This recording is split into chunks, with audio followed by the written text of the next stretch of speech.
Assalamualaikum warahmatullahi wabarakatuh. Saya Dea Anissa, peserta Latsar CPNS 2021 golongan 2 angkatan 11 kelompok 2. Pada kesempatan kali ini saya akan memaparkan tentang manajemen ASN, pelayanan publik dan whole of government. Pada dasarnya, dalam rangka penyelenggaraan pemerintahan dan pembangunan nasional tidak lepas dari peran sumber daya yang ada di Indonesia.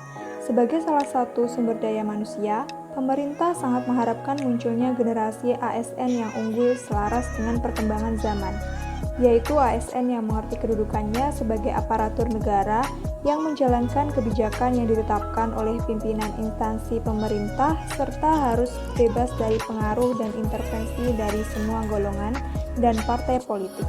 Kedudukan dan peran ASN penting dipahami karena bersifat aplikatif yang diantaranya terdiri dari manajemen ASN, pelayanan publik, dan whole of government. Manajemen ASN adalah pengelolaan ASN untuk menghasilkan pegawai ASN yang profesional yang memiliki dasar etika profesi, bebas dari intervensi politik, bersih dari korupsi, kolusi, dan nepotisme. Berikut beberapa konsep yang ada di dalam Undang-Undang Nomor 5 Tahun 2014 tentang ASN. Berdasarkan jenisnya, pegawai ASN terbagi dalam dua, yaitu 1. Pegawai negeri sipil, 2. Pegawai pemerintah dengan perjanjian kerja. PNS merupakan warga negara Indonesia yang memenuhi syarat tertentu diangkat sebagai pegawai secara tetap oleh pejabat pembina kepegawaian untuk menduduki jabatan pemerintahan dan memiliki nomor induk pegawai secara nasional. Sedangkan pegawai pemerintah dengan perjanjian kerja atau yang biasa kita sebut dengan P3K adalah warga negara Indonesia yang memenuhi syarat tertentu yang diangkat berdasarkan perjanjian kerja untuk jangka waktu tertentu dalam rangka melaksanakan tugas pemerintahan sesuai dengan kebutuhan instansi pemerintah dan ketentuan perundang-undangan. Adapun peran ASN yaitu sebagai perencana, pelaksana, dan pengawas penyelenggaraan tugas umum pemerintahan dan pembangunan nasional melalui pelaksanaan kebijakan dan pelayanan publik yang profesional, bebas dari intervensi politik, serta bersih dari praktik korupsi, kolusi, dan nepotisme. Dalam penyelenggaraan kebijakan dan manajemen ASN dikenal dengan adanya asas proporsionalitas yang mengutamakan keseimbangan antara hak dan kewajiban. Hak adalah suatu kewenangan atau kekuasaan yang diberikan oleh hukum, suatu kepentingan yang dilindungi oleh hukum, baik pribadi maupun umum. Dapat diartikan bahwa hak adalah sesuatu yang patut atau layak diterima. Dalam Undang-Undang ASN, hak PNS dan P3K adalah sebagai berikut. PNS berhak memperoleh gaji, tunjangan, dan fasilitas, cuti, jaminan pensiun dan jaminan hari tua, perlindungan, dan yang terakhir adalah pengembangan kompetensi. Sementara itu, P3K berhak memperoleh gaji dan tunjangan, cuti, perlindungan, dan pengembangan kompetensi. Selanjutnya, sesuai dengan asas proporsionalitas, hak yang diterima ASN diiringi dengan kewajiban yang harus dipenuhi. Kewajiban adalah suatu beban atau tanggungan yang bersifat kontraktual. Dengan kata lain, kewajiban adalah sesuatu yang sepatutnya diberikan. Dalam Undang-Undang ASN disebutkan kewajiban pegawai ASN antara lain 1. Setia dan taat pada Pancasila, Undang-Undang Dasar Negara Republik Indonesia tahun 1945, Negara Kesatuan Republik Indonesia, dan pemerintah yang sah. 2. Menjaga persatuan dan kesatuan bangsa. 3. Melaksanakan kebijakan yang dirumuskan pejabat pemerintah yang berwenang. 4. Menaati ketentuan peraturan perundang-undangan. 5. Melaksanakan tugas kedinasan dengan penuh pengabdian, kejujuran, kesadaran, dan tanggung jawab. 6. Menunjukkan integritas dan keteladanan dalam sikap, perilaku, ucapan, dan tindakan kepada setiap orang, baik di dalam maupun di luar kedinasan. Selanjutnya, menyimpan rahasia jabatan dan hanya dapat mengemukakan rahasia jabatan sesuai dengan ketentuan peraturan perundang-undangan, serta bersedia ditempatkan di seluruh wilayah Negara Kesatuan Republik Indonesia. Kode etik dan kode perilaku ASN. Dalam Undang-Undang ASN disebutkan bahwa profesi ASN berlandaskan pada kode etik dan kode perilaku yang bertujuan untuk menjaga martabat dan kehormatan ASN.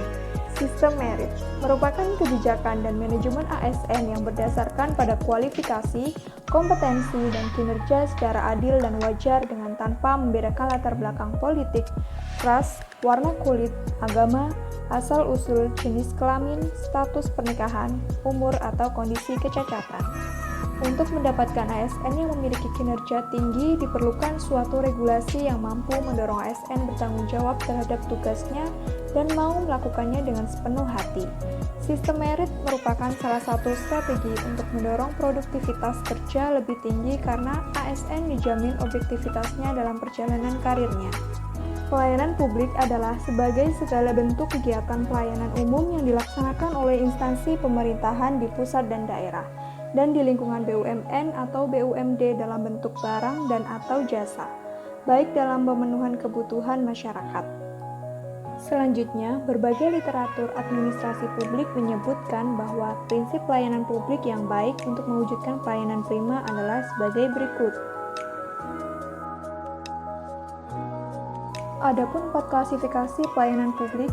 Yang pertama, pelayanan administratif, yaitu pelayanan yang menghasilkan berbagai bentuk dokumen resmi yang dibutuhkan oleh publik. Contohnya adalah KTP, akte, dan sertifikat. Kedua, pelayanan barang, yaitu pelayanan yang menghasilkan berbagai bentuk atau jenis barang yang digunakan oleh publik. Contohnya adalah jalan dan perumahan.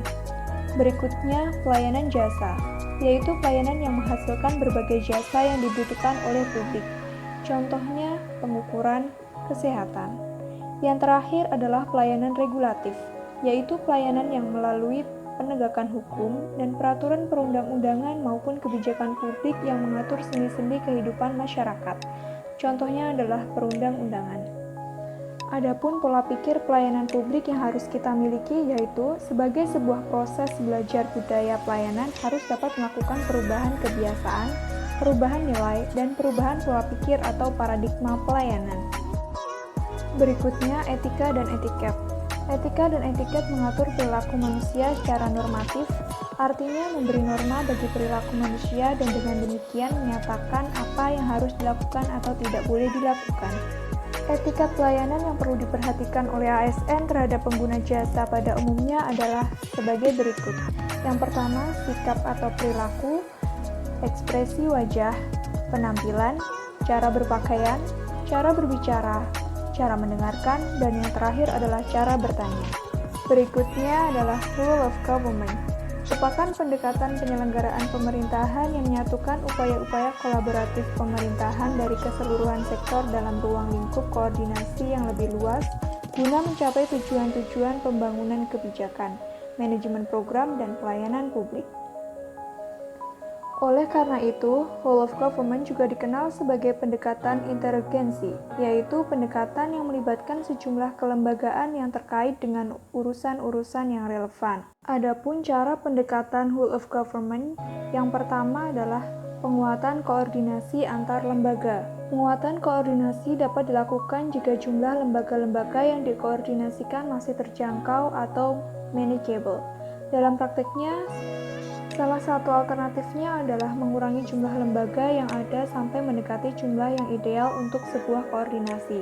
Dengan jumlah lembaga yang rasional, maka koordinasi ini dapat dilakukan lebih mudah. Yang kedua, membentuk lembaga koordinasi khusus. Pembentukan lembaga terpisah dan pemanen yang bertugas dalam mengkoordinasikan sektor atau kementerian adalah salah satu cara melakukan whole of government. Yang ketiga, membentuk gugus tugas. Gugus tugas merupakan bentuk pelembagaan koordinasi yang dilakukan di luar struktur formal yang sifatnya tidak permanen.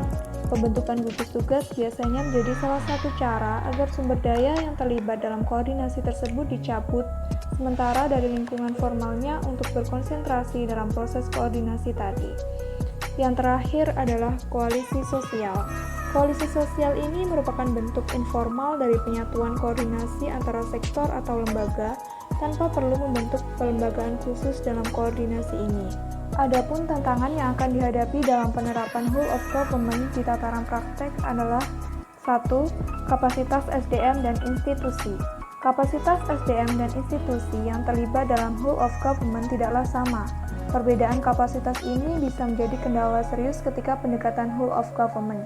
Misalnya, mendorong terjadinya merger atau akuisisi kelembagaan, di mana terjadi penggabungan SDM dengan kualifikasi yang berbeda. Yang kedua, nilai dan budaya organisasi. Seperti halnya kapasitas SDM dan institusi, nilai dan budaya organisasi pun menjadi kendala manakala terjadi upaya kolaborasi sampai dengan penyatuan kelembagaan. Yang terakhir adalah kepemimpinan. Kepemimpinan menjadi salah satu kunci penting dalam pelaksanaan whole of government. Kepemimpinan yang dibutuhkan adalah kepemimpinan yang mampu mengakomodasi perubahan nilai dan budaya organisasi serta meramu sumber daya manusia yang tersedia guna mencapai tujuan yang diharapkan. Demikian yang dapat saya sampaikan. Terima kasih. Wassalamualaikum warahmatullahi wabarakatuh.